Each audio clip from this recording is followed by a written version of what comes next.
Assalamualaikum warahmatullahi wabarakatuh. Saya Sonia Yastriati dengan NIM 2016-050024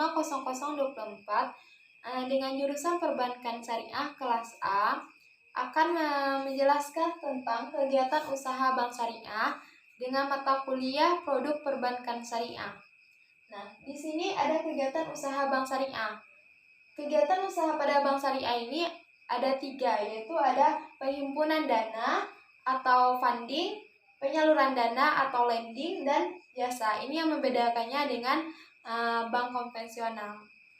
Kita bahas tentang penghimpunan dana. Penghimpunan dana ini mempunyai 3 produk. Yang pertama ada tabungan, yang kedua ada giro, yang ketiga ada deposito. Yang pertama saya jelaskan tentang tabungan. Tabungan itu bentuk simpanan yang penarikannya bisa dilakukan kapan saja, selama masih ada saldo di dalamnya. Nah, yang kedua ada giro. Giro ini penarikannya bisa dilakukan dengan cek bilet giro. Ini biasanya digunakan oleh para pedagang, pelaku usaha, dan pembisnis agar menghindari menggunakan uang cash untuk menghindari resiko kehilangan. Nah, selanjutnya ada deposito. Deposito ini bentuk investasi yang mempunyai jangka waktu atau limit waktu tertentu. Jadi ini tergantung kesepakatan antara nasabah dan bank. Bisa penarikannya bisa 3 bulan, 1 tahun, atau sesuai dengan kesepakatan yang ditentukan. Nah, dalam ketiga produk ini ada akad yang digunakan. Yang pertama ada akad wadiah. Akad wadiah ini yaitu akad yang nasabah bisa menitipkan kepada bank. Ini tuh akad wadiah ini berarti akad titipan.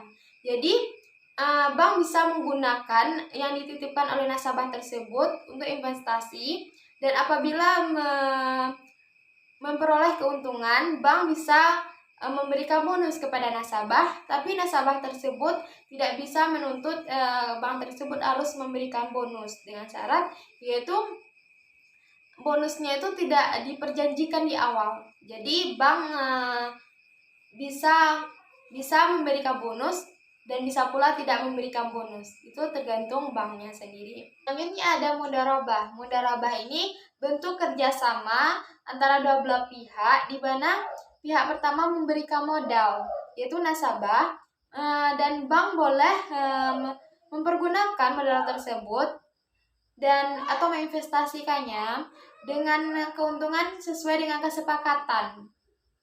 Jadi keuntungannya itu sesuai dengan kesepakatan. Apabila terjadi kerugian, maka yang menanggung kerugian tersebut adalah pemilik modal.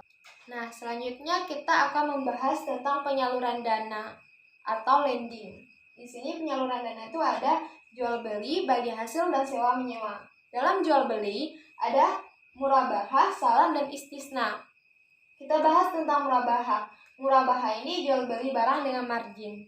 Jadi murabahah ini penjualan barang dengan menegaskan harganya dan pembeli membayar dengan harga yang lebih tinggi sebagai laba.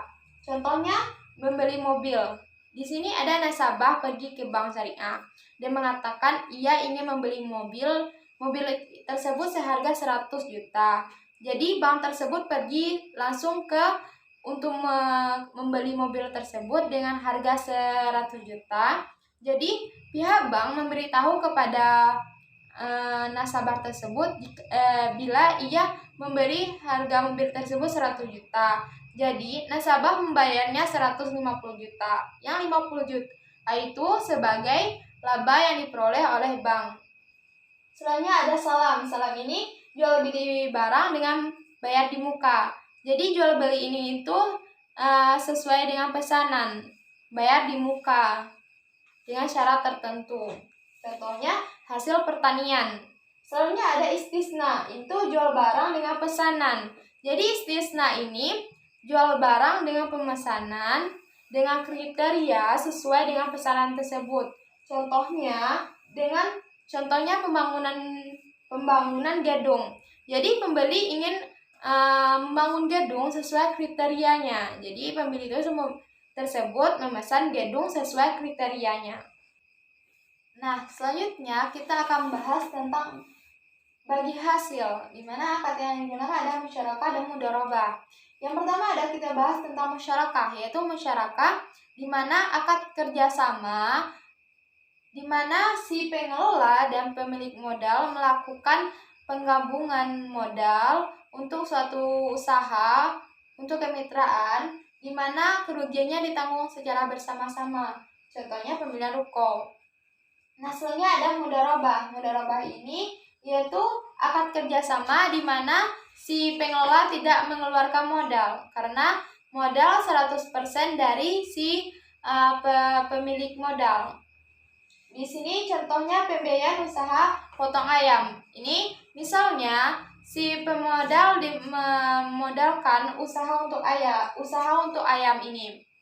Jadi, jika tidak ada unsur kelalaian, maka kerugiannya ditanggung oleh si pemilik modal. Nah, misalnya contohnya ayam tersebut terkena penyakit, maka itu adalah suatu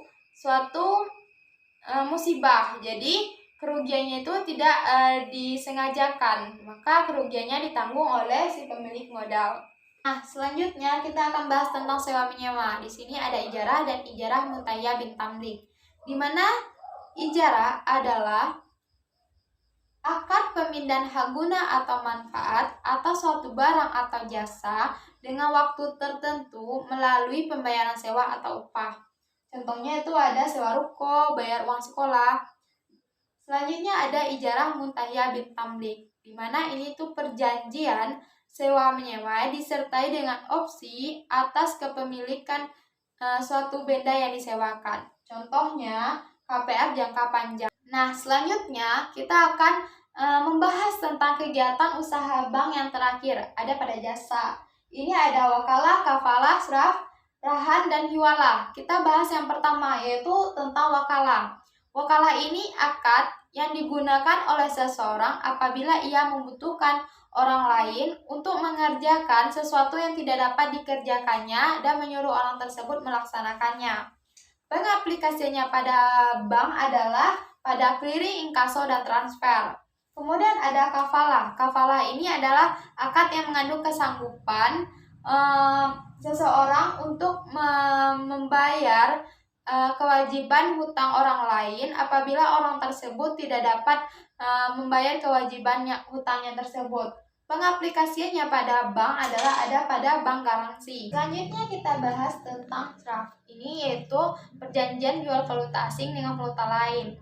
Implementasinya dalam suatu bank adalah di mana si bank sebagai penjual dan nasabah sebagai pembeli. Selanjutnya ada rahan atau gadai. Ini menahan barang jaminan yang bersifat materi milik si peminjam atas pinjaman yang diterimanya.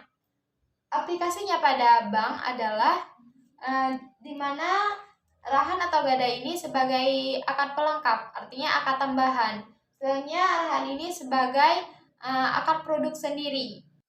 Yang terakhir saya akan jelaskan tentang hiwalah, di mana hiwalah ini adalah memindahkan tanggung jawab yang berutang atau berpiutang atau muhil menjadi tanggung jawab yang berpiutang muhal alaih, sehingga orang yang berutang pertama bebas dari utangnya.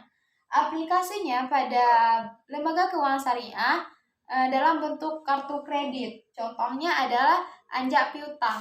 Sekian materi yang dapat saya sampaikan tentang kegiatan usaha pada bank syariah.